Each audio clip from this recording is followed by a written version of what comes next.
بسم اللہ الرحمن الرحیم۔ آپ حضرات سورۃ المائدہ کی آیت نمبر 87 کھول لیں، جو ہمارے آج کے درس کا حصہ ہے۔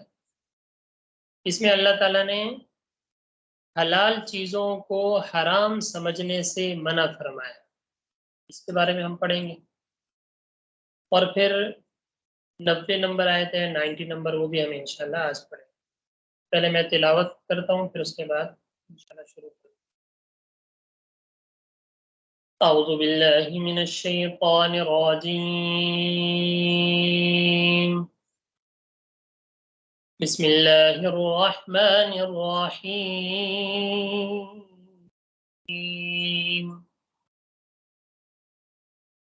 یا ایہا الذین آمنوا لا تحرموا طیبات ما احل اللہ لکم ولا تعتدوا ان اللہ لا يحب المعتدین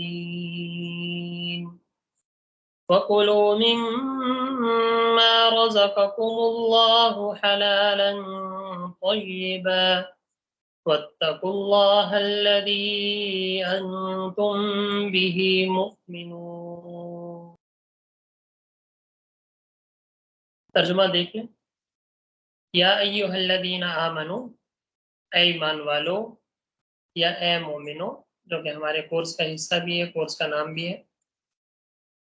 یا ایھا الذین آمنوا، اے ایمان والو، لا تحرموا، تم حرام نہ کرو، لا تحرموا، تم حرام نہ کرو یا حرام نہ سمجھو یا حرام نہ ٹھہراؤ، جو بھی ترجمہ آپ کر سکتے ہیں، طیباتی، ان پاکیزہ چیزوں کو، ما احل اللہ لکم، جس کو اللہ نے تمہارے لیے حلال کیا۔ اے ایمان والو، تم حرام نہ سمجھو ان پاکیزہ چیزوں کو جن کو اللہ نے تمہارے لیے حلال قرار دیا۔ ولا تعتدوا، اور حد سے تجاوز نہ کرو۔ ان اللہ لا يحب المعتدین، بے شک اللہ تعالی حد سے بڑھنے والوں کو پسند نہیں کرتا۔ وَكُلُوا مِمَّا رَزَقَكُمُ اللَّهُ حَلَالًا طَيِّبًا، اور کھاؤ ان چیزوں میں سے جو اللہ نے تم کو حلال پاکیزہ رزق دیا۔ وَاتَّقُوا اللَّهَ الَّذِي أَنْتُمْ بِهِ مُؤْمِنُونَ، اور ڈرتے رہو اس اللہ سے جس پر تم ایمان رکھتے ہو۔ یہ سورۃ المائدہ کی آیت نمبر 87 اور 88 جو ابتداً آپ کے سامنے تلاوت اور اس کا ترجمہ ہوا، اس میں اللہ تعالیٰ نے ایک خاص حکم کی طرف اشارہ فرمایا اور اس کا حکم دیا، کہ جس میں اللہ تعالیٰ نے اس بات کو بیان فرمایا کہ دنیا میں آنے کا مقصد انسان کا اللہ کے حکم کی اطاعت، اللہ کے حکم کی فرما برداری ہے، اللہ کے حکم کو ماننا ہے ہر چیز میں۔ اسی طریقے سے کھانے پینے کی چیزوں میں، یہاں چونکہ کھانے پینے کا تذکرہ ہوا، اگرچہ یہاں صرف کھانا پینا مراد نہیں ہے، اور بھی بہت ساری چیزیں مراد، کہ جو کھانے پینے کی چیزیں اللہ نے حلال قرار دی ہیں ان کو حلال سمجھو اور کھاؤ، اور جن چیزوں سے اللہ تعالیٰ نے منع فرمایا ان سے رک جاؤ۔ اسی میں انسان کی بندگی ہے، اسی میں انسان کی اطاعت ہے۔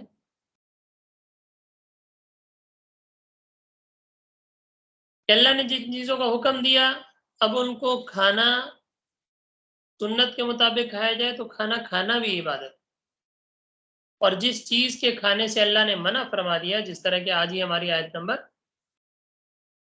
90 کے اندر انشاءاللہ آ بھی رہا ہے، ان چیزوں سے رک جانے کا اللہ تعالیٰ نے ہمیں حکم دیا۔ تو دیکھیں، یا ایھا الذین آمنوا، اے ایمان والو لا تحرموا تم حرام نہ سمجھو. اللہ نے جو چیزیں حلال قرار دے دی نا اب ان کو حرام نہ سمجھو بلکہ اب ان کو حلال ہی سمجھو. اب دیکھیں حرام نہ سمجھنا مختلف طریقوں سے ہو سکتا ہے. اس کے تقریباً 3 طریقے بیان فرمائے گئے. اور اس سے پہلے ایک اور بات بھی مد نظر رکھ لیں. یہ جو اکثر اکابرین اکثر بزرگ ہمیں فرمایا کرتے ہیں نا کہ دنیا سے انسان کو چاہیے اپنے آپ کو بچاؤ. دنیاوی خواہشات سے انسان اپنے آپ کو بچائے. دنیاوی لذات سے اپنے آپ کو بچائے. تو یہ بچانا بھی ایک خاص لمٹ میں ہو ایک خاص حد میں ہو تو شریعت ہے دین ہے. اور اگر اس میں بھی حد سے زیادہ تجاوز کیا جائے پھر وہ دین نہیں ہے. پھر وہ بعض اوقات بدعت کے زمرے میں ناجائز کے زمرے میں بھی آ جائے. اللہ نے اس آیت میں حکم دیا نا کہ جو پاکیزہ چیزیں اللہ نے تمہارے لیے حلال قرار دی ہیں تم ان کو حرام نہ سمجھو. پاکیزہ چیزوں کو اللہ کی پاکیزہ چیزوں کو حرام نہ سمجھو. اب یہ حرام سمجھنا مختلف طریقے سے ہو سکتا ہے. اس کی 2-3 صورتیں. ایک صورت تو یہ ہے کہ جو اللہ نے حلال قرار دیا اس کو اعتقاداً حرام سمجھا جائے. اعتقاداً کا کیا مطلب؟ اعتقاداً کا مطلب یہ ہے کہ انسان اپنا عقیدہ بنا لے کہ یہ چیز ناجائز اور حرام ہے. عقیدہ بنا لے. مثال کے طور پہ گوشت کھانا حلال جانوروں کا بالکل حلال ہے جائز ہے. لیکن اگر کوئی عقیدہ بنا لے جس طرح کہ ہندوؤں کا عقیدہ ہے کہ وہ گائے کا گوشت نہیں کھاتے اپنا عقیدہ ایک بنا لیا. اسی طرح اگر کوئی مسلمان عقیدے کے لحاظ سے اپنے اوپر اس گوشت کو حرام قرار دے دے گا تو ایسا حرام قرار دے دینا یہ تو کفر کا درجہ ہے کہ انسان کافر ہو جاتا ہے. ایک طرف دیکھیں قرآن و حدیث میں اللہ تعالیٰ نے اس چیز کو حلال قرار دیا کیونکہ جہاں نص موجود ہے جہاں قرآن و حدیث کی آیت موجود ہے کوئی حدیث موجود ہے کہ جس میں اللہ تعالیٰ نے واضح حکم دے دیا کہ یہ چیز حلال ہے چاہے وہ گوشت کی قبیل میں سے ہو چاہے وہ کسی اور قبیل میں سے ہو. کیونکہ جب قرآن و حدیث میں آ گیا حکم تو اب یہ نص کا درجہ رکھتا ہے قطعی فیصلہ ہے. اب اگر کوئی آدمی اس کو اعتقاداً حلال سمجھ لے اور حرام سمجھ لے اپنا عقیدہ یہ بنا لے اپنے عقیدے کے مطابق کہ میرا عقیدہ یہ ہے کہ میں اس کو حرام سمجھتا ہوں. اگر اس طور پہ حلال چیز کو اپنے اوپر حرام کسی نے سمجھ لیا تو یہ تو انسان ہی کافر ہو جائے گا. ایسا انسان ہی کیا ہو جاتا ہے کافر ہو جاتا ہے. اور دوسری صورت یہ تو پہلی صورت تھی نا کہ اعتقاداً کسی حلال چیز کو کیا سمجھ لینا حرام سمجھ لینا. ایسی صورت میں تو انسان ہی کیا ہو جاتا ہے کافر ہو جاتا ہے. ایک صورت ہوگی. دوسری صورت یہ ہے کہ اعتقاداً تو نہیں سمجھتا لیکن قولاً سمجھ لیتا ہے. قولاً سمجھنے کا مطلب کہ اپنے کسی گفتگو سے اپنے کسی قول سے جس کو ہم قسم کھانا کہتے ہیں نا کہ اس طور پہ اپنے اوپر اگر کسی نے حلال چیز کو حرام کر لیا. مثال کے طور پہ قسم کھا لی اللہ کی قسم کھا لی. کیونکہ اللہ کی قسم اس کے ذریعے سے قسم ہوتی ہے یا قرآن مجید کے ذریعے سے بھی بزرگوں نے فرمایا کہ قسم منعقد ہو جاتی ہے. باقی اس کے علاوہ جتنی چیزیں ہیں تو وہ ساری اصول ہیں ان سے قسم منعقد نہیں ہوتی. اگر کسی نے اللہ کی قسم کھا لی یا قسم کھا کے اس نے اپنے اوپر کسی چیز کو حرام قرار کر لیا. مثال کے طور پہ اس نے کہا کہ میں قسم کھا کے کہا کہ میں سیب نہیں کھاؤں گا آئندہ. قسم کھا لی یا نظر مان لی جس کو ہم کہتے ہیں. یہ قولاً ہوا. قولاً یعنی اپنی زبان سے. اعتقاداً نہیں ہے. وہ عقیدے کے لحاظ سے سمجھتا ہے بھی سیب کھانا حلال ہے. عقیدے کے لحاظ سے یہی سمجھتا ہے سیب کھانا حلال ہے. لیکن قولاً قسم کھا کے یا کوئی نظر مان کے کسی چیز کو اپنے اوپر حرام کر لیا. تو ایسی صورت میں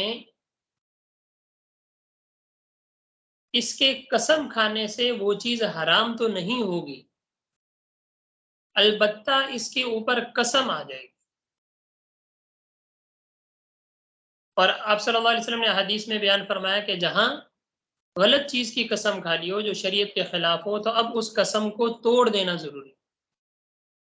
اب چونکہ قولن اس نے قسم کھا لی کہ میں سیب نہیں کھاؤں گا، صحیح ہے، اب یہ فضول قسم اس نے کھا لی، یہ سیب اللہ نے حلال کیا، اس کو کھاؤ، کیوں تم نے اپنے اوپر ایسے خام کا حرام قرار دیا.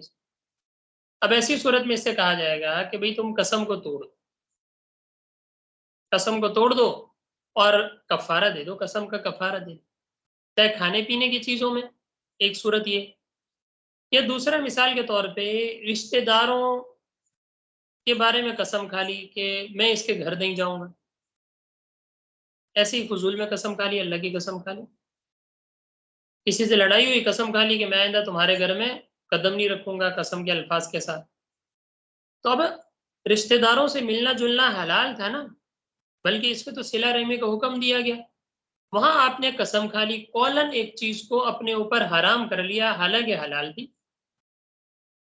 اپنے بیوی بچوں کے بارے میں کوئی قسم کھا لی، اپنے والدین کے بارے میں کوئی قسم کھا لی، اپنے کسی دوست کے بارے میں قسم کھا لی کہ میں اس سے بات نہیں کروں گا، کوئی لڑائی ہوگی، کوئی جھگڑا ہو گیا، یا اپنے کسی رشتہ دار سے معاملہ کرنے کے بارے میں، کسی اور سے خرید و فروخت کے معاملے میں کوئی قسم کھا لی کہ میں اس سے معاملات نہیں کروں گا. تو کوئی بھی صورت ہو کہ جس صورت کو اللہ نے حلال قرار دیا تھا وہ قولن زبان کے ذریعے اپنے اوپر اس کو حرام قرار کر لیا قسم کے ذریعے سے، تو ایسی صورت میں اس کے قسم کھانے سے وہ حرام تو نہیں ہو جاتی بلکہ وہ حلال ہی رہتی ہے. لیکن ابھی اگر وہ کام کرے گا تو قسم کا کفارہ لازم آئے گا. بزرگوں نے فرمایا جہاں کسی نیکی کے کام میں قسم کھا لی ہو، جس طرح کہ یہاں اس نے قسم کھا لی کہ میں رشتہ داروں سے فلاں کے گھر نہیں جاؤں گا، اب رشتہ داروں سے ملنا جلنا چاہیے، رشتہ دار ہیں، صلہ رحمی کرنی چاہیے، سب کچھ کرنا چاہیے. اس طرح کی اگر کسی نے قسم کھا لی ہے تو ایسی صورت میں اس سے کہا جائے گا کہ بھائی اب تم قسم کو توڑ دو. اب اللہ کا حکم ہے کہ اس قسم کو توڑ دیا جائے. اب قسم کو توڑ کے زیادہ زیادہ کیا ہوگا، کفارہ ہوگا، کفارہ دے دو، قسم توڑنے کا کفارہ ادا کرو. کفارہ کیا ہے؟ کفارہ اسی کی اگلی آیت میں آپ دیکھیں گے نا تو آپ کو نظر آ جائے گا. فَكَفَّارَتُهُ إِطْعَامُ عَشَرَةِ مَسَاكِينَ مِنْ أَوْسَطِ مَا تُطْعِمُونَ أَوْ أَهْلِيكُمْ أَوْ كِسْوَتُهُمْ أَوْ تَحْرِيرُ رَقَبَةٍ. کہ قسم کا کفارہ کیا ہے؟ قسم توڑ دی، مثال کے طور پہ قسم کھا لی تھی کہ میں بہن کے گھر نہیں جاؤں گا، حالانکہ ناجائز قسم کھا لیا، اور بہن کے گھر چلا جائے، بہن کے گھر چلا جائے گا، قسم ٹوٹ گئی. اب قسم توڑنے کا کفارہ دے دے. کفارہ کیا ہے؟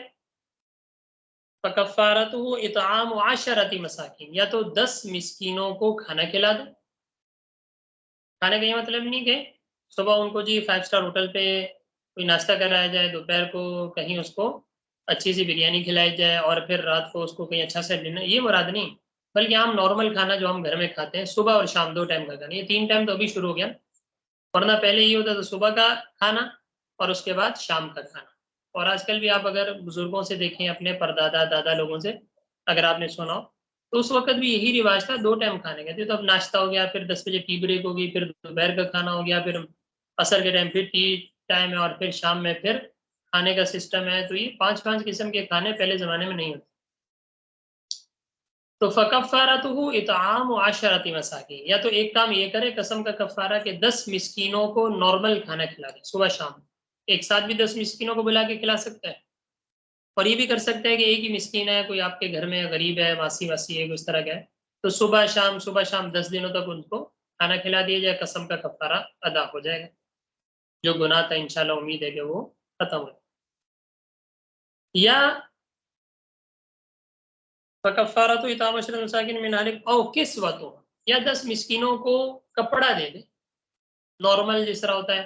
پرانے زمانے میں ایک تہبند ہوتی تھی، ایک چادر، یا اس طرح کا دے دے، یا جس طرح آج کل ہم شلوار قمیض پہنتے ہیں نارمل، یا سوٹ ایک جس کو ہم کہتے ہیں، سوٹ ہے، کسی بھی سادہ سوٹ ہو جس طرح کھادی کا ہوتا ہے، پیکنگ وغیرہ ہے، تو خیر برانڈ ہے، لیکن اس کے علاوہ کوئی بھی جس طرح سادہ سوٹ ہے نارمل جو ہم گھروں میں عام طور پہ دیتے ہیں وہ بھی اچھا سوٹ دینا چاہیں وہ بھی، یا 10 مسکینوں کو جو غریب لوگ ہیں ان کو 10 لوگوں کو سوٹ لے کے دے دیں، کپڑے لے کے دے دیں، یا یہ کام کرے 10 مسکینوں کو کھانا کھلائے، یہ کام یہ کر لے، یا یہ نہیں کر سکتا تو 10 مسکینوں کو کپڑا دے دے، یا یہ کر لے، یا پھر ایک تیسرا کام کرے او تحریر رقبہ، یا غلام کو آزاد کر دے. چونکہ آج کل غلاموں کا دور نہیں ہے، غلام ختم ہو گیا. پرانے زمانے میں یہ تھا کہ اگر کوئی مسلمان غلام ہے، کوئی اور غلام ہے بیچارہ، تو اس کو کیا کروا دیا جائے، آزاد کروا دیا جائے. تو تب بھی قسم کا کفارہ کیا ہو جائے گا، آزاد.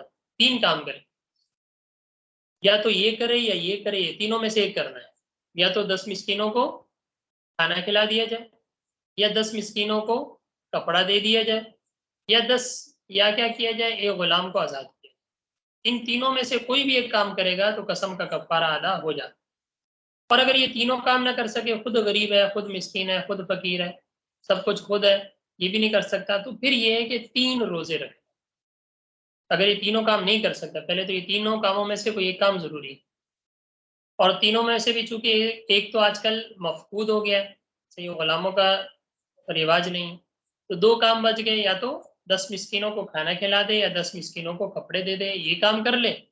یا پھر اگر یہ دونوں نہیں کر سکتا، خود غریب ہے، مسکین ہے، تو پھر ایسی صورت میں کیا کرے، 3 دن کے روزے رکھ لے تو قسم کا کفارہ ادا ہو جائے گا. تو یہ 2 صورتیں ہوں گی. پہلی صورت کیا تھی کہ کسی حلال چیز کو اپنے اوپر اعتقاداً حرام سمجھ لینا، یہ تو کفر کا درجہ ہے، پہلی صورت. دوسری صورت، اعتقاداً تو اپنے اوپر حرام نہیں سمجھ رہا ہے، لیکن قولاً، اب یعنی اپنی زبان سے، قسم کے ذریعے سے یا نظر کے ذریعے سے کسی چیز کو اپنے اوپر حرام کر لیا، تو ایسی صورت میں وہ چیز تو حرام نہیں ہوتی، البتہ یہ قسم کھانا ناجائز ہے، لہٰذا اس قسم کو کیا کر دے، توڑ دے. یہ دوسرا کام کر لے. 2 صورتیں ہو گئی، ٹھیک ہے. یا اس کے علاوہ تیسری صورت کہ نہ اعتقاداً اپنے اوپر حرام سمجھا، نہ قولاً اپنے اوپر حرام سمجھا، ویسے ہی کسی چیز کو نہیں کھاتا ہے، حلال چیز ہے لیکن نہیں کھاتا. مثال کے طور پہ کسی آدمی کو کریلے پسند نہیں کھاتا ہے. کسی آدمی کو زنگر پسند نہیں ہے، نہیں کھاتا ہے. کوئی آدمی ایسا ہے اس کو چاول پسند نہیں ہے، وہ چاول نہیں کھاتا. نہ یہ عقیدہ ہے کہ چاول حرام ہے، نہ اس نے قسم کھائی ہوئی ہے چاول نہ کھانے کی، دونوں صورتیں نہیں ہیں، بلکہ ویسے ہی نہیں کھاتا، اس کا دل نہیں کرتا. تو اب اگر ویسے ہی کسی چیز کو اپنے اوپر اس نے کھانے کو منع قرار دے دیا ہے، تو اب اس کی بھی 2 صورتیں ہیں. یا تو اس نہ کھانے کو ثواب سمجھتا ہوگا، مثال کے طور پہ یہ چاول ہے، چاول نہ کھانے کو یا تو یہ ثواب سمجھتا ہوگا، یا تو اس وجہ سے نہیں کھا رہا ہے، ایک صورت ہو گئی. یا یہ کہ ثواب کا کوئی چکر وغیرہ تو نہیں ہے، کسی بیماری کی وجہ سے نہیں کھا رہا، ڈاکٹروں نے منع کر دیا ابھی یہ بیماری ہے جس کی وجہ سے چاول کھانا مضر صحت ہے، لہٰذا آپ چاول نہ کھائیں، اس وجہ سے وہ چاول نہیں کھا رہے ہیں، یا تو اس وجہ سے نہیں کھا رہا. اگر تو پہلی صورت ہے کہ چاول نہیں کھا رہا اس وجہ سے نہیں کھا رہا ہے کہ ثواب سمجھتا ہے، تو پھر تو یہ بھی بدعت ہے، گناہ ہے، اس سے بھی بچنا چاہیے. یا یہ کہ اگر یہ صورت تو نہیں ہے، دوسری صورت ہے کہ ڈاکٹر نے منع فرما دیا، یہ بیماری ہے کسی چیز کی وجہ سے منع کر دیا گیا، پتھری ہو گئی، ڈاکٹر نے پالک کھانے سے منع کر دیا، ٹماٹر کا چھلکا کھانے سے منع کر دیا، کھانسی وانسی یہ کوئی ایسا ہے ڈاکٹر نے منع کر دیا چاول نہ کھاؤ، اس وجہ سے نہیں کھا رہا ہے، تو پھر کوئی حرج نہیں ہے، کیونکہ یہ اپنے اوپر حرام نہیں کر رہا، بلکہ کسی عذر کی وجہ سے، کسی مجبوری کی وجہ سے اس نے اس چیز کو چھوڑا ہوا ہے. ہاں جب صحیح ہو جائے گا تو کھانا شروع کر دے گا. تو ان 3 چیزوں کی تفصیل میں ہمیں یہ بات سمجھ میں آئی کہ اللہ نے جو چیزیں حلال قرار دی ہیں لہٰذا ان کو اول حلال سمجھو، پھر حلال سمجھنے کے بعد جب اللہ تعالیٰ توفیق دے ان کو کھاؤ. اور اگر دل نہ کرے، کوئی آدمی کسی چیز کو نہیں کھاتا، کوئی جس طرح لیڈیز ہوتی ہیں کوئی گوشت وغیرہ نہیں کھاتی، ٹھیک ہے، کوئی مسئلہ نہیں، ان کو اچھا نہیں لگتا، نہ انہوں نے قسم کھائی ہوئی نہ کھانے کی، اور نہ ہی وہ نہ کھانے کی عبادت سمجھتی ہیں، اور نہ ہی اعتقاداً ان کا عقیدہ ہے کہ گوشت حلال، یہ جو حرام ہے، یہ مثال کے تو بکری کا گوشت ہے یہ حرام ہے، یہ ان کا عقیدہ نہیں. تو ایسی صورت میں اگر کوئی آدمی نہیں کھا رہا ہے تو کوئی مسئلہ، کوئی حرج نہیں. دیکھیں یا ایھا الذین آمنوا، اے ایمان والو، لا تحرموا تم حرام نہ کرو طیباتی ان پاکیزہ چیزوں کو ما احل اللہ لکم جو اللہ نے تمہارے لیے حلال قرار دی. اب یہ پاکیزہ چیزیں میں نے بتایا چاہے کھانے پینے کی چیزیں ہوں چاہے رشتہ داری کے حوالے سے ہوں یا کسی بھی طرح کے معاملات ہوں جو اللہ نے حلال قرار دیے اب اس کو خام خواہ اپنے اوپر حرام نہ بنایا جائے.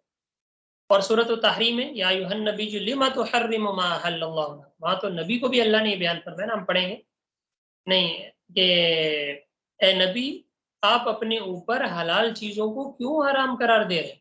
وہ ایک تفصیلی واقعہ ہے نا کہ آپ صلی اللہ علیہ وسلم ایک زوجہ کے گھر میں گئے تھے تو انہوں نے آپ کو شہد پلا دیا, اور جب آپ دوسری اہلیہ کے پاس گئے تو انہوں نے پہلے سے اس طرح کی بات بنائی تھی کہ جب آپ صلی اللہ علیہ وسلم آئے تو ہم کہیں گے کہ آپ نے وہ جڑی بوٹی کھائی ہے جو تھوڑی کڑوی ہوتی ہے. تو ایسی صورت اس طرح کے خیر تفصیلی واقعہ تو اس وقت آپ صلی اللہ علیہ وسلم نے کہا تھا کہ میں آئندہ یہ جو کیا بولتے ہیں شہد ہے یہ نہیں کھاؤں. اس وقت وہ آیت نازل ہوئی یا ایھا النبی لما تحرم ما احل اللہ لک, اے نبی آپ اپنے اوپر ان چیزوں کو کیوں حرام قرار دے دیں جس کو اللہ نے حلال قرار دی. تو جب آپ اللہ تعالیٰ نے نبی کو یہ بات بیان فرما دی تو یہاں ہمارے لیے بھی یہ بات ہے کہ جو پاکیزہ چیزیں چاہے پاکیزہ رشتے ہوں چاہے پاکیزہ تعلقات ہوں چاہے رہن سہن کے معاملات ہوں چاہے جو بھی اللہ نے حلال قرار دیا اس کو اپنے اوپر حرام نہ سمجھو. ولا تعتدوا اور حد سے تجاوز نہ کرو. دیکھیں کچھ بزرگ ہیں نا جو کہتے ہیں بھئی انسان کو بہت اچھا کھانے سے بچنا چاہیے, بہت اچھے رہن سہن سے بچنا چاہیے, بہت ٹھیک ہے وہ ایک حد تک کہتے ہیں. مثال کے طور پہ جہاں اسراف کا معاملہ آ جاتا ہے نا, جہاں اسراف کی حد آ جاتی ہے ان چیزوں سے منع کیا جاتا ہے کہ اسراف نہ کیا جائے, حد سے تجاوز نہ کیا جائے. مثال کے طور پہ آپ کہیں ہوٹل میں گئے کھانا کھانے گئے, اب ہوٹل میں یہ ہے کہ ایک تو یہ ہے کہ ہم 2 بندے گئے مثال کے, اب ہم محدود لمٹ میں اتنا کھانا منگوائیں کہ جتنا ہم کھا سکیں, کوئی مسئلہ نہیں. لیکن آپ گئے 2 آدمی اور آپ نے منگوا لیے 10 بندوں کا کھانا تو یہ تو اسراف کے زمرے میں آ گیا نا, سارا ضائع چلا جائے گا. تو ان چیزوں سے بزرگ منع فرماتے. آپ نے گھر میں کھانا بنانا ہے 2 بندے ہیں 2 ٹائم یا 1 ٹائم کا کھانا بنانا ہے تو آپ اتنی لمٹ میں بناؤ جتنا آپ کھا سکتے ہو. پتہ چلا جی 10 ڈشیں بنا دیں اور سارا ضائع ہو گیا, کسی کا دل ہی نہیں کیا کھانے کو. یہ اسراف سے منع فرمایا, باقی حلال چیزوں سے منع نہیں فرمایا. اور دوسری طرف حلال چیزوں میں بھی اتنا غلوب کر دینا کہ جو اللہ نے حلال چیزیں دی ان کو بھی اپنے اوپر حرام سمجھ لیا جائے. مثال کے طور پہ کہ میں صرف گندم کھاؤں گا, روٹی کھاؤں گا, بس صرف آٹا کھا کے میں گزارا کروں گا, میں پکی ہوئی روٹی نہیں کھاؤں گا, یا میں صرف روٹی کھاؤں گا سالن نہیں کھاؤں گا, سالن سے اسراف ہو جائے گا. نہیں, اتنا غلوب نہ کیا جائے. نبی صلی اللہ علیہ وسلم کی سیرت کو پڑھا جائے کہ آپ صلی اللہ علیہ وسلم نے اتنا غلوب کیا کہ آپ نے صرف ٹھیک ہے اس زمانے میں اتنا نہیں تھا لیکن جو تھا ہم نے یہ بھی روایت میں سالن کے ساتھ روٹی کھائی آپ صلی اللہ علیہ وسلم نے. میٹھے میں بھی آپ صلی اللہ علیہ وسلم نے چیز تناول فرمائی. بکرے کی ران آپ صلی اللہ علیہ وسلم نے گوشت جو اس کی ہڈی کو گوشت سے ہڈی سے گوشت کو اتار کے تناول فرمایا. ساری چیزیں اس میں اللہ تعالیٰ نے بیان فرمائی. جب یہ ساری چیزیں ہیں تو لہٰذا نبی کی سیرت کو مد نظر رکھا جائے کہ نبی کی زندگی سادہ تھی نا, لیکن سادگی کی یہ مطلب تو نہیں ہے نا کہ انہوں نے جو حلال چیزیں ان کو بھی چھوڑ چھاڑ کے بالکل تنگی کر کے, نہیں صرف ایک ہی چیز ہے, نہیں ایسا نہیں. ہم نے اپنے اکابرین کو دیکھا, بڑے بڑے بزرگوں کو دیکھا کہ کئی ایسی دعوتوں میں جاتے بھی تھے, جس طرح کہیں آپ شادی کی دعوت میں گئے, فلاں جگہ گئے تو آپ کے سامنے 4-5 قسم کی چیزیں رکھ دی, تو وہ 2 کام میں نے دیکھے. ایک کام کیا کرتے تھے کہ چونکہ اکرام کیا ان لوگوں نے, گھر والوں نے, انہوں نے 3-4-5-6 ڈشیں بنائی, تو ہمارے اکابر جو تھے تمام ڈشوں سے تھوڑا تھوڑا لازمی چکھتے.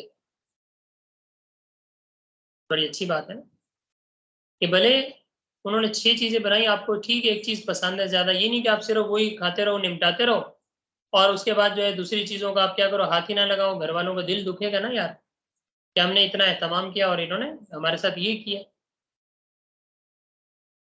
اور دوسری طرف کیا کرتے تھے، یہ نہیں کہ اب یہاں سے بھی بھر لیا، وہاں سے بھی بھر لیا، ادھر سے بھی بھر لیا، پتہ چلے جو اسراف کر دی، نہیں، ایسا نہیں. ہاں تھوڑا تھوڑا ہر چیز میں سے لیا، تھوڑا تھوڑا کھا لیا.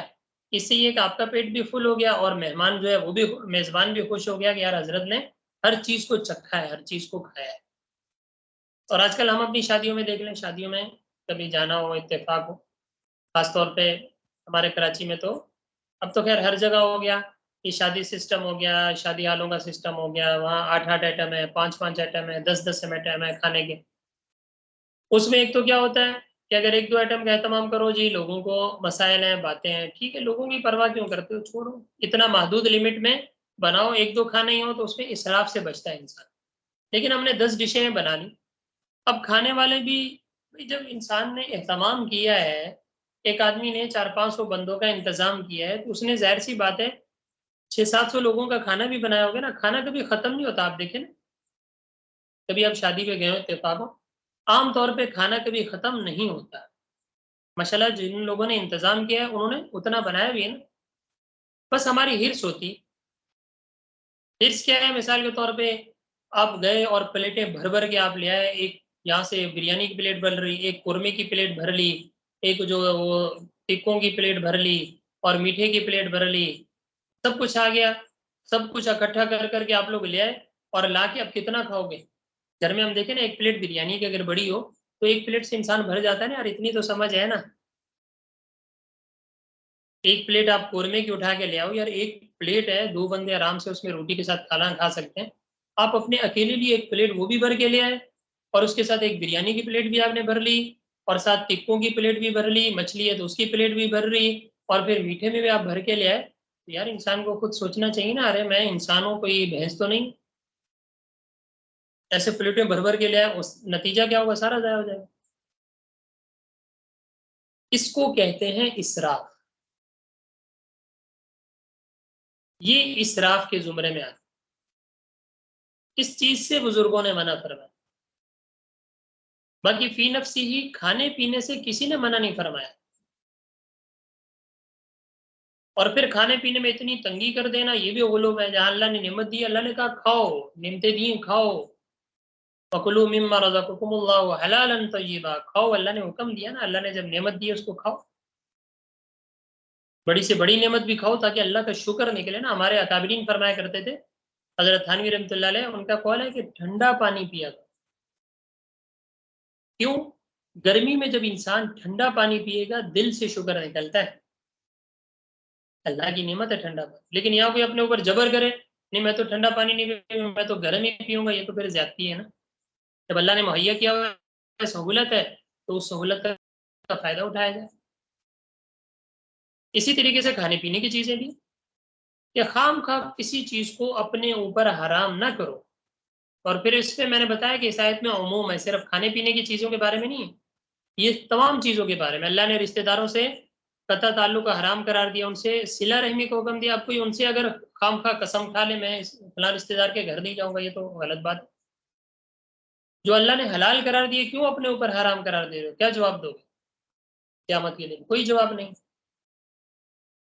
اس آیت میں دیکھیں اللہ تعالی نے منع فرمایا، یا ایھا الذین آمنوا، اے ایمان والو، لا تحرموا طیبات، ان پاکیزہ چیزوں کو حرام نہ قرار دو، ما احل اللہ لکم، جو اللہ تعالی نے تمہارے لیے حلال قرار دیا.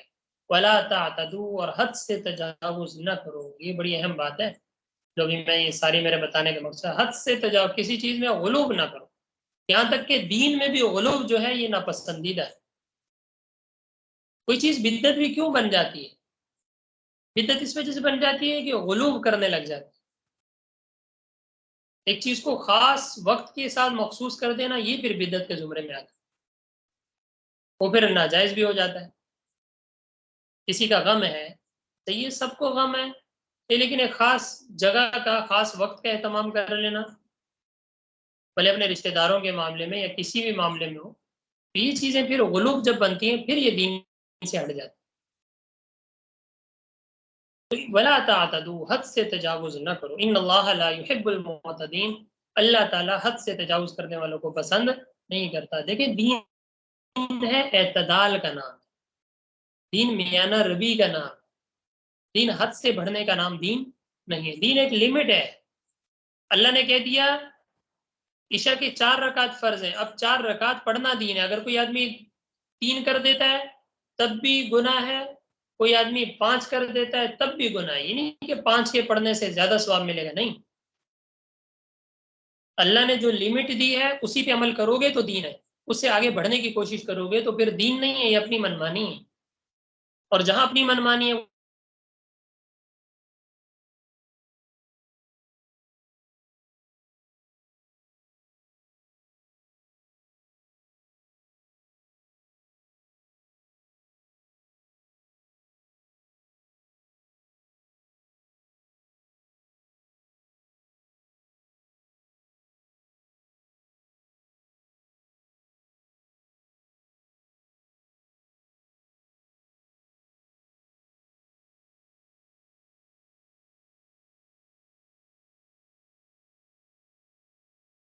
آپس رات تک.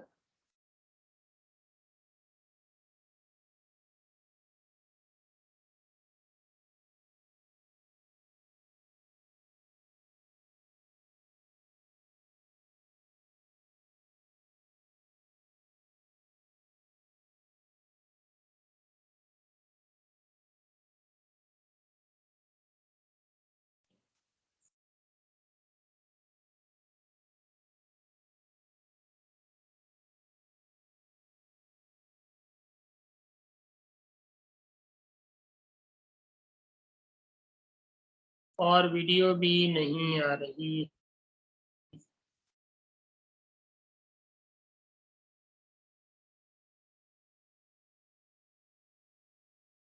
1 منٹ میں چیک کر لیتا ہوں.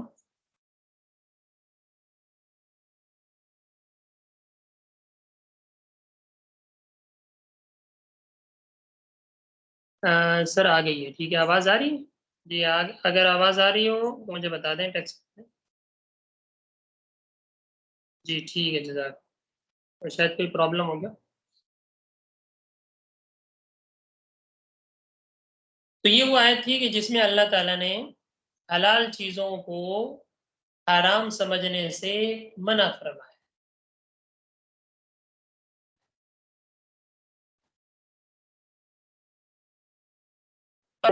اس کو ہم جلدی سے پڑھ لیتے ہیں. جی آیت نمبر 90 کھولے آپ لوگ. اس میں پچھلی آیت میں تھا کہ حرام چیزوں کو، جو مثال کے طور پہ جو حلال چیزیں ہیں ان کو حرام نہ سمجھو، یعنی حلال چیزوں کو حرام نہ کرو. اور یہاں اللہ تعالیٰ نے کچھ حرام چیزوں کو بیان فرمایا کہ اس کو حلال نہ سمجھو. مطلب کہ جو چیز اللہ نے حرام قرار دی ہے وہ حرام، اور جو اللہ نے حلال قرار دی ہے وہ حلال. جس کو دیکھ لیتے ہیں، پہلے پڑھتے ہیں ترجمہ پھر اس کے بعد تھوڑا ڈسکس کرتے ہیں. اعوذ باللہ من الشیطان الرجیم، بسم اللہ الرحمن الرحیم. يا أيها الذين آمنوا إنما الخمر والميسر والأنصاب والأزلام رجس من عمل الشيطان فاجتنبوه لعلكم تفلحون.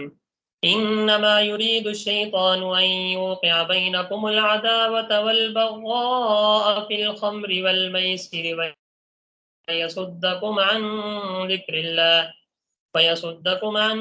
الله وعن الصلاة فهل أنتم منتهون.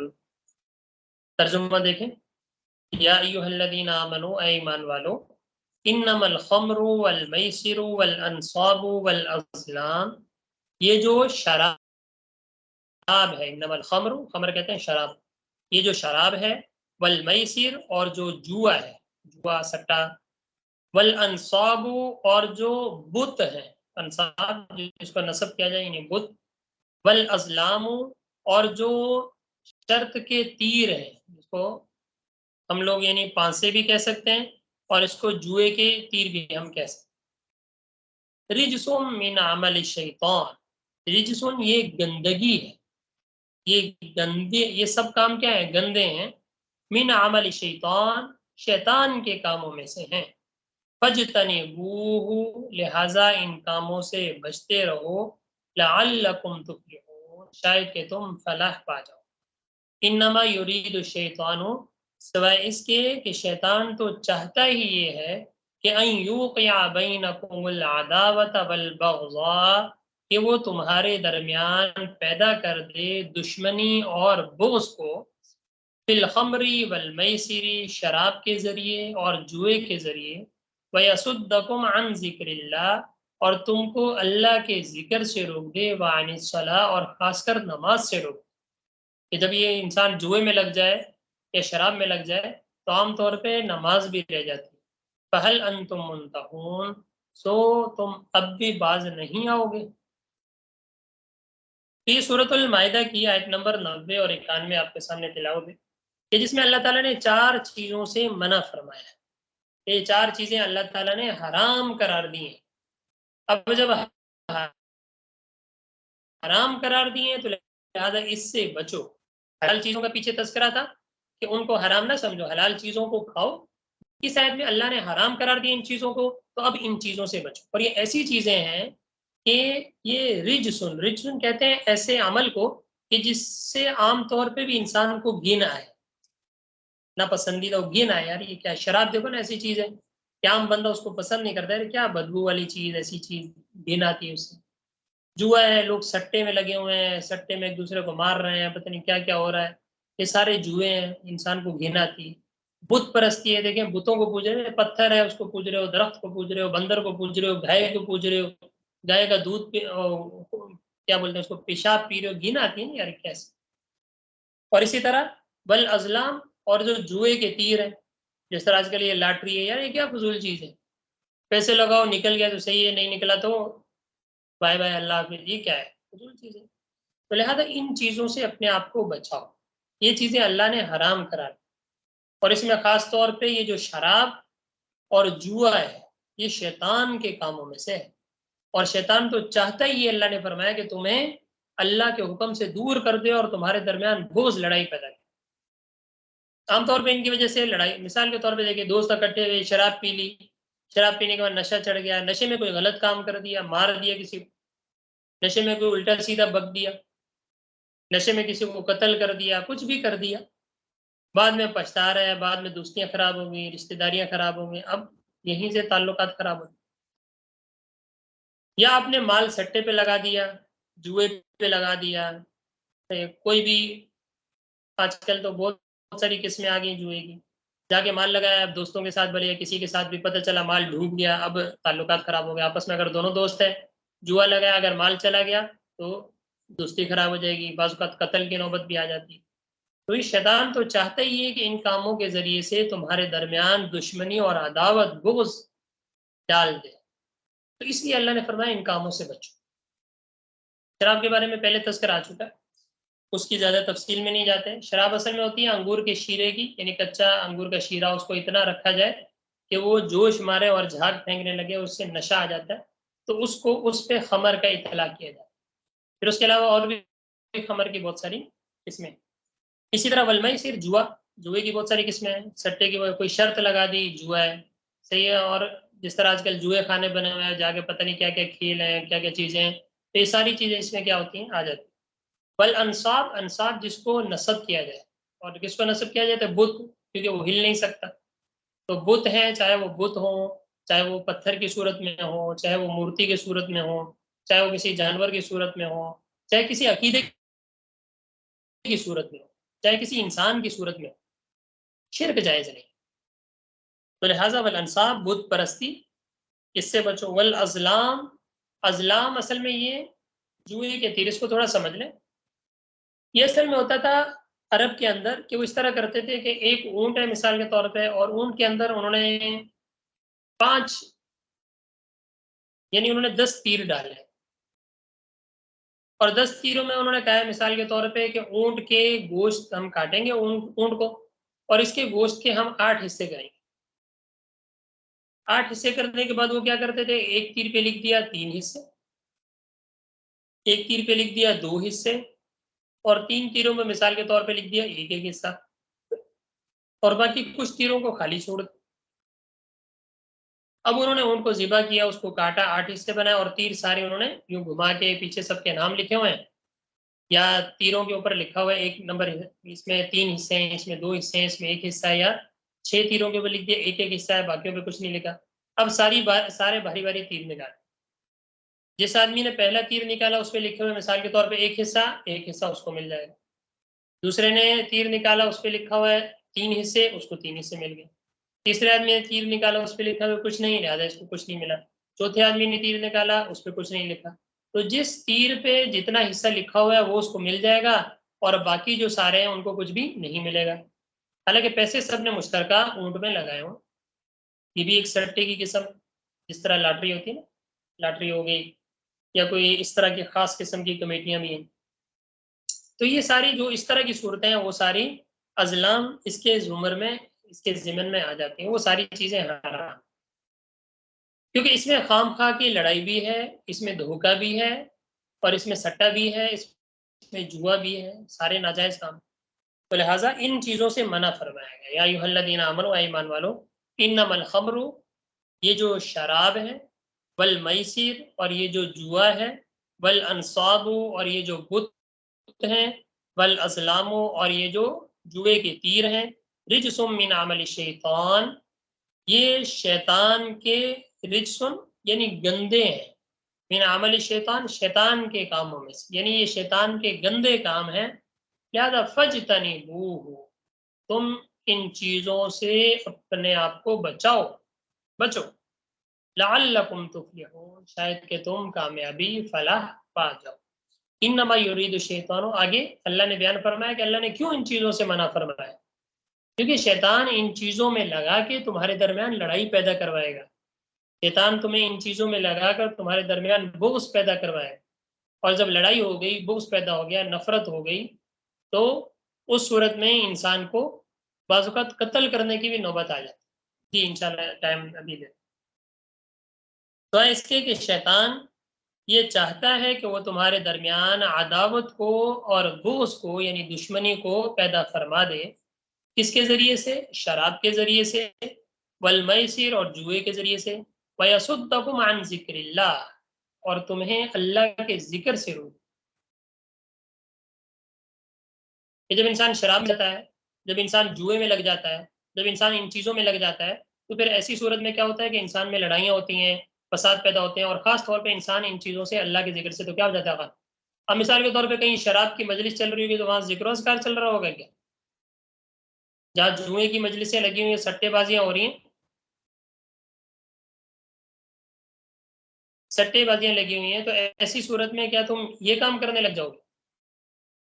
وعن الصلاۃ، اور خاص طور پہ نماز سے انسان رک جاتا ہے. کہ نشے کی حالت میں کہیں سٹا لگا ہوا ہے، کہیں جوا لگا ہوا ہے، کہیں انسان بیزی ہے، ان صورتوں میں لگا ہوا ہے، تو ایسی صورتوں میں یہ ساری چیزیں کیا ہیں؟ ان چیزوں سے منع فرمائے. وعن الصلاۃ، اور نماز سے بھی. فہل انتم منتہون، کیا تم اب بھی باز آ جاؤ گے؟ اب بھی باز نہیں آتے کیا؟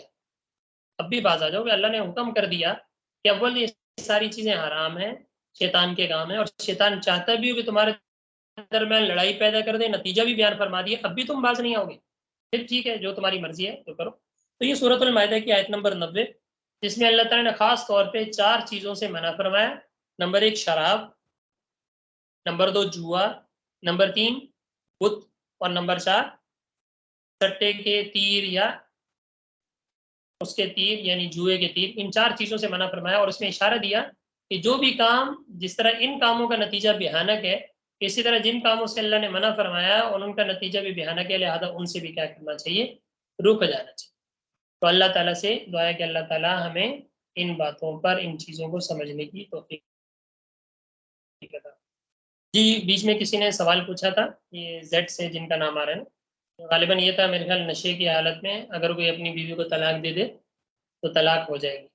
اور کسی نے شاید جواب بھی دے دیا تھا، یہ پتہ نہیں کون ہے، کنہوں نے جواب دیا تھا؟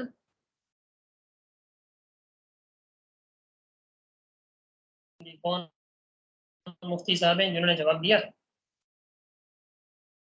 جی میں نے، جی ابھی تفصیلی حکم بیان فرمایا، اس کا کیا حکم ہوگا؟ نشے کی حالت میں کب طلاق ہو جائے گی، کب طلاق نہیں ہوگی؟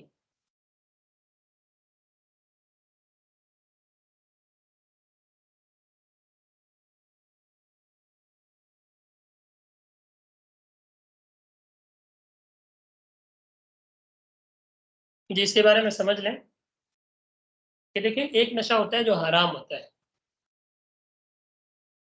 جس طرح کہ شراب کے ذریعے سے نشہ آ گیا، کسی الٹی سیدھی چیز کی وجہ سے نشہ آ گیا، کسی اور چیز سے کیا ہو گیا، نشہ آ گیا. تو ایسی صورت میں اگر کوئی آدمی اپنی بیوی کو طلاق دے دیتا ہے تو نشے کی حالت میں طلاق واقع ہو جاتا ہے، اس میں کسی کا کوئی اختلاف نہیں. نشے کی حالت میں اگر کسی نے طلاق دی تو ایسی صورت میں کیا ہو جاتی ہے، طلاق واقع ہو جاتی ہے. اور دوسری صورت یہ کہ مثال کے طور پہ کوئی نیند کا غلبہ ہے، انسان سویا ہوا ہے، یا اس طرح مثال کے طور پہ کوئی دوائی انسان نے پی ہے، بیمار ہے، جس کی وجہ سے کوئی نشہ آ گیا، بے ہوشی ہے، تو اس صورت میں مکلف نہیں. یہاں اگر کوئی اس طرح کی نوبت آ جاتی ہے طلاق وغیرہ کی تو ایسی صورت میں پھر طلاق نہیں ہو. اور جہاں اختیاری نشہ کہہ لیں یا جن چیزوں سے اللہ نے منع فرمایا اس کی وجہ سے نشہ آ گیا، یا کوئی بھی جو چیزیں حرام قرار دی ہیں ان کی وجہ سے نشہ آ گیا، تو ایسی صورت میں اگر کوئی طلاق دی جاتی ہے تو وہ طلاق واقع ہو جاتی ہے، اس میں کوئی مسئلہ نہیں. دوسرا بھی کوئی سوال آیا تھا، دوبارہ پوچھ لیں، میں دیکھا نہیں. اس نے ابھی ٹیکسٹ کیا تھا نا.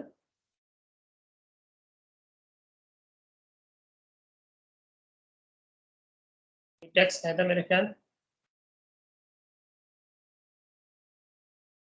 جی وائس میں بھی آپ لوگ پوچھ سکتے ہیں، اسپیکر کھول کے بھی پوچھ سکتے ہیں.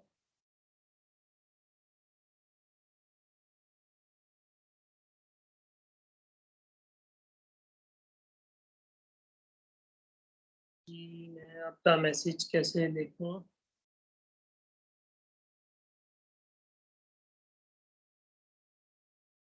جی بس یہی سوال تھے، ٹھیک ہے جی. اور کوئی سوال وغیرہ وہ آپ لوگ پرسنل بھی پوچھ سکتے ہیں. ہمارا رحمان اکیڈمی کا وہ ہے یہ دارالفتہ بھی ہے، لائن یہ اس پہ بھی آپ ٹیکسٹ کر سکتے ہیں. اور اس کے علاوہ گروپ میں بھی آپ لوگ پوچھ سکتے ہیں، جو واٹس ایپ کا گروپ بنا ہوا ہے نا ہمارا، اس میں بھی آپ لوگ پوچھ سکتے ہیں. کسی بھی حوالے سے کوئی ہو تو آپ لوگ اس میں رہنمائی حاصل کر سکتے ہیں. ٹھیک ہے، اپنا خیال رکھیے گا. آپ آج دیر سے آئے تھے، آج ماشاءاللہ آپ کی کلاس میں اسٹرینتھ اچھی ہے. ایک تو ابھی مجھے اپنا نام ٹیکسٹ کر دیں سارے تاکہ آپ کی اٹینڈنس آ جائے. میں مونا جمشید نے کر دیا، باقی سارے بھی ٹیکسٹ کر دیں. السلام علیکم مفتی صاحب، میری آواز آ رہی ہے؟ نام ٹیکسٹ کر دیں. میری آواز آ رہی ہے؟ جی جی مفتی صاحب یہ ایک سوال پوچھا گیا تھا، کیا حالت حیض میں طلاق ہو جاتی ہے؟ تو شاید آپ کی اس ٹیکسٹ پر نظر نہیں پڑی تو میں نے کہا آپ کی توجہ کروا دوں. یہ بھی پوچھا تھا کسی نے. جی حالت حیض میں طلاق واقع ہو جاتی ہے، اس میں کوئی مسئلہ نہیں. اگر عورت حالت حیض میں ہے اور اسی دوران کسی نے طلاق دے دی ہے تو طلاق واقع ہو جائے گی. ٹھیک ہے، اور سب نے ٹیکسٹ کر دیا نام اپنا؟ جی میں نے اسٹارٹنگ میں نے اپنا نام مینشن کر دیا تھا. سیکنڈ یہ بھی پوچھنا تھا کہ یہ جو آج کل ایک کانسیپٹ ہے موویز میں، ڈراماز میں، کہ ڈیورنگ پریگنینسی طلاق کا جو کہتے ہیں طلاق نہیں ہوتی، تو اس پر بھی تھوڑی سی روشنی ڈالی. ہماری بہنیں یہاں پر موجود ہیں. نہیں اس میں وضاحت ہے، اس میں کوئی پتہ نہیں. ڈراموں کا تو مجھے پتہ نہیں. البتہ یہ کہ کسی بھی حالت میں ہے، چاہے عورت پریگننٹ ہے چاہے کوئی بھی ہو، ہر صورت میں طلاق تو ہو جاتی ہے. طلاق میں کوئی شبہ نہیں ہے. چاہے عورت حالت حیض میں ہے تب بھی طلاق ہو جائے گی، چاہے عورت پریگننٹ ہے تب بھی طلاق ہو جائے گی. طلاق بس جیسے شوہر کے منہ سے الفاظ نکلے طلاق ہو جاتی ہے. ہاں پھر عدت کے اندر مسائل آتے ہیں. عدت مثال کے طور پہ اگر عورت حیض کی حالت میں ہے تو وہ عدت اس کی کب مکمل ہوگی وہ الگ مسئلہ ہے. اور اگر مثال کے طور پہ عورت پریگننٹ تھی تو اس کی عدت کب مکمل ہوگی؟ جب جیسے ہی ولادت ہوگی، ولادت کے بعد عدت مکمل. مثال کے طور پہ پہلا مہینہ تھا عورت کا، اسی دوران شوہر نے طلاق دے دی. اب یہ نہیں کہ 3 مہینے گزارے گی، نہیں، جب تک ولادت نہیں ہوتی. 8 مہینے کے بعد جب بچے کی ولادت ہو جائے گی تب عورت کیا ہو جائے گی؟ عورت جب بھی فارغ ہوگی تو اس وقت اس سے کیا ہو جائے گی؟ طلاق واقع ہو جائے گی. یہ ساری صورتیں سمجھ لیں. یعنی فارغ جب ہوگی، جب اس کا ولادت ہو جائے گی تو اس وقت یعنی اس کی عدت مکمل ہو. باقی طلاق تو جیسے بھی شوہر نے زبان سے الفاظ نکالے طلاق واقع ہو گئی، چاہے عورت حالت حیض میں ہے، چاہے عورت پریگننٹ ہے، چاہے عورت جو بھی ہو، طلاق فوراً ہو جاتی. تو اس وجہ سے طلاق ایک چیز کی اور وضاحت مفتی صاحب، جیسے کہ حدیث مبارکہ کا مفہوم ہے کہ عورت کو 3 طہور میں طلاق دی جائے، تو اس کو ذرا کائنڈلی سے وضاحت کیجیے گا۔ ہاں، اس میں یہ ہے کہ انشاءاللہ کبھی طلاق کا کوئی آ جائے آیت نا، تو اس میں ایک تو تفصیل سے بیان کریں۔ چلے آج ابھی 2-4 منٹ ہے، تو اگر کوئی لیفٹ ہونا چاہ رہا ہے بھلے لیفٹ بھی ہو سکتا ہے، کلاس ختم ہوگی، لیکن اس کو سمجھ لیں۔ دیکھیں، طلاق اول کوئی مسئلے کا حل نہیں ہے، اور احادیث میں آتا ہے کہ جو اللہ نے حلال چیزیں کی ہیں ان میں سب سے ناپسندیدہ چیز طلاق۔ انسان جو شادی کر رہا ہے طلاق کے لیے کر رہا ہے کیا؟ یہ ہمارے میڈیا والے آج کل آپ نے بات کر دی کہ میڈیا میں جو ہے ڈراموں میں ان چیزوں میں آج کل اگر سننے میں آئے جو بھی کانسیپٹ ہے سب نیگیٹو چیز دکھائی جا رہی ہے، اس کا ماحول ہمارے معاشرے پہ پڑ رہا ہے کہ جیسے ہی شادی ہوگی جی آگے یہ مسائل ہوں گے، شادی ہوگی یہ مسائل ہوں گے، شادی ہوگی کوئی اچھی بھی تو صورت ہو سکتی ہے نا، ہمارے گھروں میں ماشاءاللہ بہت اچھا ہے، تو خام خواہ لوگوں کے دماغوں میں ڈال دینا، لوگوں کے دماغوں میں ان چیزوں کو ڈال دینا، اور طلاق تو مسئلے کا حل ہے ہی نہیں، طلاق تو ایک آخری حل ہے سب سے پہلے۔ ہر طرح شریعت نے کہا ہے کہ طلاق کو ناپسندیدہ قرار دیا ہے، بالکل کوئی طلاق دیتا بھی ہے ناجائز ہے، حرام ہے، نہیں دینی چاہیے۔ ہاں، آخری وقت تک صبر کریں کریں کریں کریں کریں، ہاں اس کے بعد جا کے کوئی ایسی نوبت آ جاتی ہے میاں بیوی کے ہم آہنگی نہیں ہو رہی، میاں بیوی کے اندر کوئی معاملات ایسے ہیں خاندانی لحاظ سے یا کوئی اور لحاظ سے، کسی لحاظ سے دونوں ایک ساتھ نہیں رہنا چاہ رہے، تو اس کا پھر شریعت نے آخری حل دیا کہ اب تم علیحدگی کا یہ طریقہ ہے کہ تم طلاق لے لو۔ اس میں یہ نہیں کہا کہ طلاق دو، ہاں یہ ہے کہ اگر کوئی بھی صورت نہ ہو تو اب دونوں میاں بیوی کہہ رہے ہیں بھائی ہم نہیں رہ سکتے، اب ہمارا کیا طریقہ ہے، اس کے لیے شریعت نے کہا کہ اب طلاق آئے گی، لیکن پھر بھی ناپسندیدہ ہے۔ اور اس میں بھی شریعت نے پھر کیا کہا کہ ایک طلاق دے دو، ایک طلاق آپ دے دیں طہر کی حالت میں دے دیں، جبکہ عورت پاکی کی حالت میں ہو اس ٹائم طلاق دیں، سنت طریقہ، اور ایک طلاق دے دیں، ایک طلاق سے معاملات سیٹ ہو جاتے ہیں، کوئی ضرورت نہیں ہے 3 طلاقیں دینے کی۔ آج کل ہماری کورٹیں جو ہے 3 طلاقوں کا فیصلہ کر رہی ہیں، سب غلط کر رہے ہیں بھائی، جب ایک طلاق سے مکمل ہو جاتی ہے صورت تو پھر 3 کی نوبت کیوں ہے؟ آپ نے ایک طلاق دے دی، طلاق دینے کے بعد دونوں میاں بیوی الگ ہو جائیں 3 مہینے تک، جب تک یہ 3 حیض آ جائیں رجوع نہ کیا جائے تو یہی طلاق بائن ہو جائے گی۔ جب طلاق بائن ہو گئی تو لہٰذا شوہر بھی الگ ہو گیا، بیوی بھی الگ ہوگی، بیوی چاہے دوسری جگہ نکاح کر سکتی ہے، شوہر چاہے دوسری جگہ کر سکتا ہے، کوئی مسئلہ نہیں، اب ان دونوں کا آپس میں کوئی تعلق نہیں ہے۔ لیکن اس کا فائدہ کیا ہوگا کہ ایک طلاق جب دے کے دونوں الگ ہو گئے، اس کا یہ فائدہ ہوگا کہ ایک طلاق بائن دی ہے نا، دوبارہ کبھی یہ آپس میں بھی جڑنا چاہے، نکاح کرنا چاہے، نکاح کر سکتے۔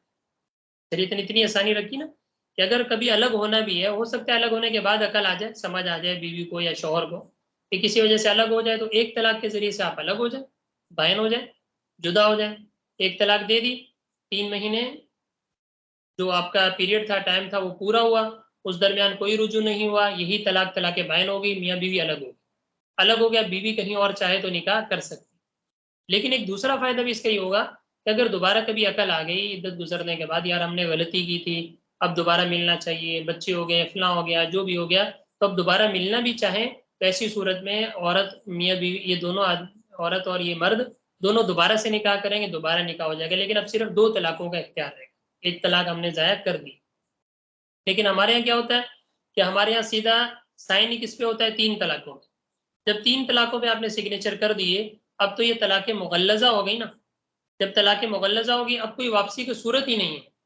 بعض اوقات طلاق کے بعد میاں بیوی کو ہوش آتا ہے یار ہم نے غلطی کر دی، بچے ہیں، ہم نے یہ چھوٹی سی بات پہ لڑائی کر دی، حالانکہ دیکھا جائے اتنی سی بات ہوتی ہے، اس کو پھیلا کے وہ خاندانوں میں پتہ نہیں نیگیٹیوٹی ڈال دی نا، یہی ہمارے ڈراموں نے فلموں نے دماغ خراب کر دی کہ جس کی وجہ سے ڈائریکٹ 3 طلاق لے لی، 3 طلاق لینے کے بعد اب دونوں الگ ہو گئے، اب جا کے سمجھ میں اب کوئی راستہ نہیں، اب راستہ کیا؟ حلالہ کرو، اب حلالہ کے پیچھے پڑا، حالانکہ حلالہ تو ایک طرح کی سزا ہے کہ آپ کی اہلیہ وہ کسی اور کے پاس جا کے نکاح کرے، نکاح کرنے کے بعد سارے معاملات بھی ہوں، اس کے بعد پھر کبھی وہ طلاق دے دے، پھر کبھی دوبارہ ان سے نکاح کرنا پڑے، تو پھر شریعت نے یہ تو ایک سزا بنائی ہے۔ لیکن ہمارے معاشرے میں اللہ معاف کرے پتہ نہیں کیا کیا ہوتا ہے۔ یہ اس دن بھی چلیں آج بات آ گئی، آپ سے عرض کر دوں، آپ ماشاءاللہ اسٹینڈ بھی زیادہ ہے، ٹائم سوری زیادہ لے لیے۔ یہ جمعرات کو ہماری میٹنگ بھی تھی تمام الرحمان اکیڈمی کے اساتذہ کی، اس میں یہ بھی طے کیا گیا تھا کہ بول رہے ہیں کہ ایک طلاق دینا ہی صحیح ہوتا ہے. یہ جو 3 طلاقیں ہوتی ہیں نا، بول رہے ہیں یہ طلاق دینا. بولے اگر آپ لوگ جیسے کہ غصے میں اور یہ میاں بیوی سوچ رہے ہیں کہ ہم ساتھ نہیں رہ سکتے یا کچھ ہے، تو آپ جی انشاءاللہ تفصیل سے انشاءاللہ ڈسکس کریں. میں کہہ رہا تھا ہماری یہ میٹنگ ہوئی تھی، اس میں پھر یہ باتیں بھی آئی تھیں کہ یار ان ٹاپک سے ہمیں ہٹنا چاہیے. یہ جو تفسیر کا ٹاپک ہے نا، یا ایھا الذین آمنوا، ٹھیک ہے یہ 2-3 دفعہ ہو گیا. حدیث کا ہمارا سال کا کورس ہے، چل رہا ہے، اس کا دیگر اور چیزیں چل رہی ہیں. تو اب ہمیں چاہیے کہ ہم اس طرح کے معاملات کے اوپر کورس کروائیں اپنے ساتھیوں. معاملات کے اوپر مثال کے طور پہ نکاح کے معاملات ہیں، طلاق کے معاملات ہیں، رہن سہن کے معاملات ہیں، میاں بیوی کے معاملات ہیں، حقوق اولاد کے معاملات ہیں. ان تمام کے اوپر ایک الگ الگ مستقل کورس ہونا چاہیے جو کہ ہمارے معاشرے میں جائے، تاکہ یہ جو نیگیٹیوٹی، یہ جو اس طرح کی چیزیں ہیں غلط ہیں، کانسیپٹ ہے طلاق کے حوالے سے، یا کانسیپٹ ہے خلا کے حوالے سے، یا کوئی اور کانسیپٹ ہے اس طرح کے، یہ ساری چیزیں ختم ہو، کچھ نہ کچھ لوگوں تک ہماری بات پہنچے تاکہ ہم ان چیزوں کو صحیح سمجھ سکیں. طلاق ایک بڑا ٹاپک ہے، اس پہ انشاءاللہ کبھی تفصیل سے بات کریں گے. اللہ تعالیٰ ہمیں زندگی دے اور کوئی اس طرح کی صورت بنا دے. اس میں بعض کا تفسیر میں ایسی باتیں مشکل ہو جاتی ہیں، اسی وجہ سے میں نے ریکارڈنگ بند کر دی تھی. باقی اس پہ انشاءاللہ اچھا پورا کورس کروائیں گے. مفتی صاحب پورا کورس ایک چیز انشاءاللہ کی ذرا کبھی وضاحت کیجیے گا، اس کو لیبوریٹ کیجیے گا کائنڈلی. آپ نے ایک چیز کہی ہے کہ طلاق بائنہ، ایک تو طلاق بائنہ کی جو مدت ہے پہلی طلاق کے بعد، وہ جو میکسیمم ہے وہ 3 ماہ ہے جو کہ لاگو ہوتی ہے. اور سیکنڈ یہ کہ طلاق بائن کے بعد عورت اور مرد چاہیں تو الگ الگ جگہ پر نکاح کر سکتے ہیں. عورت مرد تو ڈیفینیٹلی کر ہی سکتے ہیں ویسے بھی، لیکن کیا عورت بھی کر سکتی ہے؟ اس کے پاس دونوں آپشن ہے. اسی شوہر کے ساتھ دوبارہ نکاح ہو سکتا ہے اور دوسری جگہ بھی کر سکتی ہے. اس کو ایلیبوریٹ کیجیے گا کہیں گی. اصل میں یہ مختصر وقت میں آپ کو سمجھ نہیں آئے گا، کیونکہ میں نے یہاں کہا کہ یہ طلاق رجعی جو ہے یہ طلاق بائن بن جاتا. طلاق رجعی کسے کہتے ہیں؟ جس کو طلاق سری ہم کہتے ہیں. طلاق کا لفظ استعمال کر رہی ہے کوئی آدمی اپنی بیوی کو کہتا ہے کہ میں نے تمہیں طلاق دے دی، اس کو کہتے ہیں طلاق رجعی. اس میں یہ ہوتا ہے کہ عدت کے اندر اگر رجوع کر لیا جائے، 3 مہینے کے اندر اندر رجوع کر لیا جائے تو رجوع ہو جاتا ہے. دوبارہ میاں بیوی آپس میں بغیر نکاح کے رجوع کر لیں، رجوع ہو جاتا ہے. اس کو ہم کہتے ہیں طلاق رجعی. لیکن اگر 3 مہینے کے اندر اندر رجوع نہیں کیا گیا تو یہ طلاق رجعی طلاق بائن بن جاتا ہے. اور اس کا حکم وہ ہوتا ہے جو طلاق بائن کا ہوگا. طلاق بائن اس کے علاوہ الگ سے بھی ہے. کوئی الفاظ ایسے ہیں بہت سارے کہ جس کے ذریعے سے طلاق بائن ہو جاتی ہے. طلاق بائن اسے کہتے ہیں کہ کوئی اس طرح کے الفاظ ہیں جو طلاق بائن کے ہیں، تقریباً 100-150 کے قریب الفاظ ہیں کہ ان کے ذریعے طلاق بائن ہوتی ہے. اور طلاق بائن جیسے ہی آپ نے دی اسی ٹائم سے میاں بیوی الگ ہو گئی. یہاں عدت ودت نہیں ہے، یہاں مدت وغیرہ نہیں ہے. یہ دونوں میں فرق سمجھیں. یہ انشاءاللہ تفصیل سے ہم پھر کبھی اللہ تعالیٰ توفیق دے ہمیں پھر سمجھیں گے، ورنہ بھی کہیں گڑبڑ نہ کر دیں آپ. صحیح. تو میں نے بتایا تھا کہ جو رجعی ہے، یہ رجعی اگر طلاق رجعی دی کسی نے، طلاق سری، طلاق کے الفاظ دے دیے، اس کے بعد 3 مہینے تک رجوع نہیں کیا شوہر نے، تو اب یہ طلاق رجعی طلاق بائن بن گئی. جب بن گئی تو طلاق بائن والا حکم آ گیا کہ اب ایک طلاق سے ہی میاں بیوی الگ الگ ہو. جب الگ ہو گئے تو عورت چاہے تو کہیں اور نکاح کر سکتی. لیکن اس میں یہ بھی آپشن ہے کہ ان کو 1 سال کے بعد، 5 مہینے کے بعد، 2 مہینے کے بعد ان کو خیال آیا یار ہم نے غلطی کی ہے، ہمیں الگ نہیں ہونا چاہیے تھا، ایسی خام خواہ باتوں میں، تو اس میں یہ آپشن ہے کہ دوبارہ ہی اگر نکاح کرنا چاہیں، نکاح کر کے دونوں ایک ساتھ دوبارہ سے میاں بیوی کی حیثیت سے رہ سکتے ہیں. جی امید ہے کہ تھوڑا تھوڑا سمجھ میں آیا ہوگا. باقی انشاءاللہ اس پہ تفصیل سے انشاءاللہ ہم ڈسکس کریں گے. اب جو یہ اگر سمجھا بھی ہے نا آپ لوگوں نے، اس کو بس یہیں تک رہنے دیجیے. اس کو آگے یعنی ایسا نہ ہو آپ لوگ کہیں غلط نہ آگے استعمال کر دیں. اس کو پہلے مجھ سے صحیح معنی میں سمجھ لیجیے گا کبھی ٹائم ملے تو صحیح، پھر اس کے بعد انشاءاللہ کہیں کسی کو بتانا چاہے تو بتا بھی سکتے ہیں. نہیں تو یہ کہ ڈائریکٹ ہم سے ہمارے ادارے سے کانٹیکٹ کروا دیں گے تو ہم خود ہی ان کی رہنمائی کرتے ہیں. تو یہ ایک صورت میں نے جو بیان فرمائی نا، اس کو صرف آپ مد نظر رکھیں. نو اٹس ناٹ لائک، یہ پتہ نہیں کیا کہا. پھر انشاءاللہ اس پہ کبھی تفصیلی بات کریں گے. اور اس پہ انشاءاللہ مستقل ہمارے یہ صرف انفارمیشن کے لیے، ٹھیک ہے.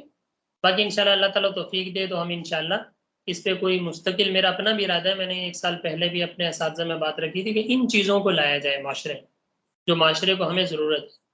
تو انشاءاللہ اللہ تعالیٰ کبھی نہ کبھی موقع دے گا تو انشاءاللہ ضرور.